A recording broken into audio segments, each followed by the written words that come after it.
Assalamualaikum dan salam sejahtera. Anda bersama saya Al-Fairis Jemuri membawakan imbasan peristiwa sepanjang minggu lepas. Imbasan kali ini dimulakan dengan rakyat Sarawak bakal menikmati kemudahan jaringan perhubungan yang lebih baik di kawasan utara Sarawak setelah Kerajaan Persekutuan meluluskan pelaksanaan fasa 2 projek Sarawak Sabah Link Road SSLR dan projek Lebuh Raya Trans Borneo LTB. Perdana Menteri Datuk Seri Ismail Sabri Yaakob memberitahu projek-projek tersebut bakal menghubungkan Miri, Limbang, Setelawas dan seterusnya ke Sabah melalui dua pilihan jaringan jalan raya. Beliau berkata demikian pada Majlis Perasmian Pembukaan Lebuh Raya PAN Borneo LPB Sarawak, Seksyen Pujut bagi Pakej Kerja 11 WPC 11 di Pekarangan Permai Mall di Miri pada Ahad. Perdana Menteri menjelaskan projek bernilai 10.62 bilion ringgit itu bakal membolehkan masyarakat terutamanya di Miri, Limbang dan Lawas menikmati jaringan jalan raya yang lebih baik, selamat dan selesa pada masa depan. Pada 7 Ogos, Kerajaan Persekutuan telah memperuntukkan sebanyak 200 juta ringgit bagi pelaksanaan program penyeragaman harga PPH di 6 negeri pada tahun ini. Menurut Perdana Menteri Datuk Seri Ismail Sabri Yaakob, kerajaan menyedari perbezaan harga barangan yang ketara antara bandar dan pedalaman terutama di Sarawak. Oleh itu, katanya Kementerian Perdagangan Dalam Negeri dan Hal Ehwal Pengguna KPDN HEP telah melaksanakan program PPH demi memastikan penduduk luar bandar terutama pedalaman menikmati harga barangan keperluan pada kadar sama. Beliau berkata demikian semasa berucap dalam Majlis Perasmian Penutupan Jelajah Aspirasi Keluarga Malaysia JAKM Peringkat Negeri Sarawak di Dataran Perayaan Petrajaya Kuching pada Ahad.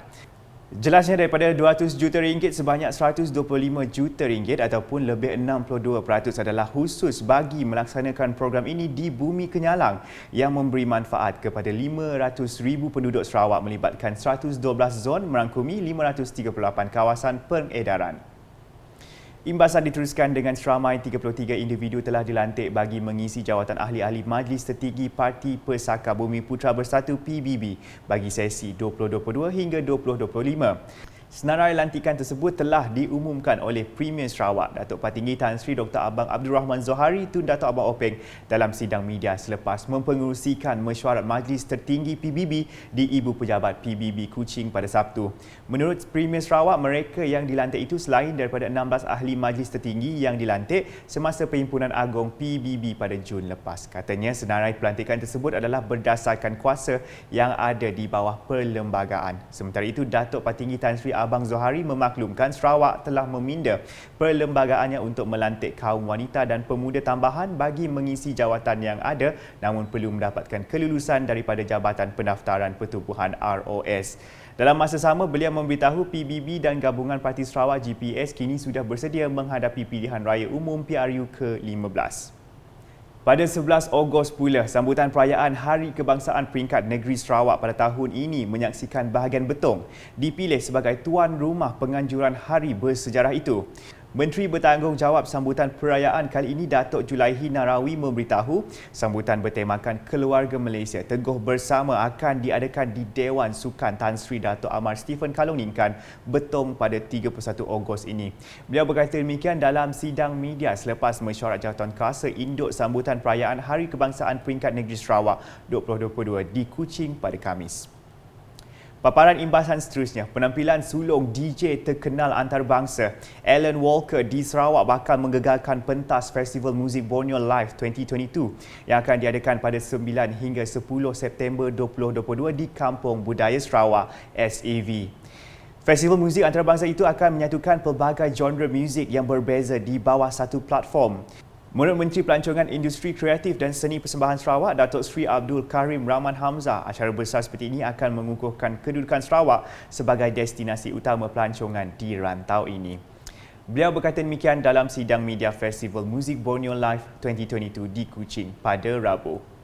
Dalam pada itu, Datuk Seri Abdul Karim meluahkan perasaan terkilan dengan laporan sebuah media nasional yang mempersoalkan prestasi Ratu Terjun Negara, Datuk Pandelila Rinong yang pulang tangan kosong dalam Sukan Commonwealth 2022 lepas.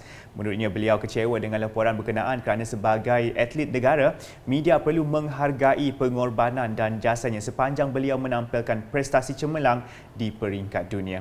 Tegasnya semua pihak perlu faham mengenai dunia sukan dan setiap atlet ada mengalami prestasi yang tidak konsisten. Beliau berkata demikian selepas majlis perasmian Asian South Pacific Association of Sport Psychology International Congress ASP ke-9 di Pusat Konvensyen Borneo Kuching BCCK pada Selasa.